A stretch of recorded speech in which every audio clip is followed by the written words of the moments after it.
Hi, Dan again from Clean Guru, and today's message, avoid unnecessary conflict. You know, I was reading online, I think it was Wikipedia or somewhere, about animals in nature, and I think it was cheetahs and gazelles and jaguars, and it talked about how a lot of animals in nature have different postures and gestures to avoid conflict with other animals. Other than when they're hunting, they're not looking, I guess they're not looking for trouble. They're really only wanting to hunt. Other than that, they don't want to risk unnecessary conflict with other animals. And it went on to explain why it takes a lot of energy when animals are fighting. It also can create injury, which can compromise their ability to hunt, all those kinds of things. In fact, it talked about cheetahs. I was reading about them, that they hunt during the day. Most of those animals hunt at night. The cheetahs do it during the day because it helps them avoid having to compete and worry about other larger predators that hunt at night. So again, trying to avoid unnecessary conflict. What in the world does that have to do with cleaning? Well, it can be a lot. In the early years, Tony and I were obsessed about competing with all of our competitors.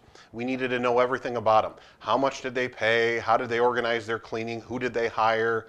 How did they bid? What price did they come in at? All the things you worry about your competition. Now, it's okay to know what's going on with your competition, but not to the extent that it's hurting your own cleaning company.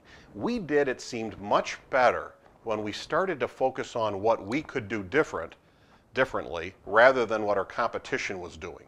And so that really helped a lot. Let's look at an example. To avoid unnecessary conflict with competition, we thought, well, how can we be maybe the only bidder or maybe just one of a few companies bidding on an account? So what we didn't want to do is just wait for a prospect to call us from some ad or a list or a website and they were just gathering bids. I think we've talked about this before. We wanted to be maybe the only person bidding to avoid conflict. How can we do that? Well, we found out who the prospects were. We contacted those buildings directly with a very powerful message. And eventually, over time, they would start to call us. Sometimes, what would you say, out of the blue, when there was no other competition.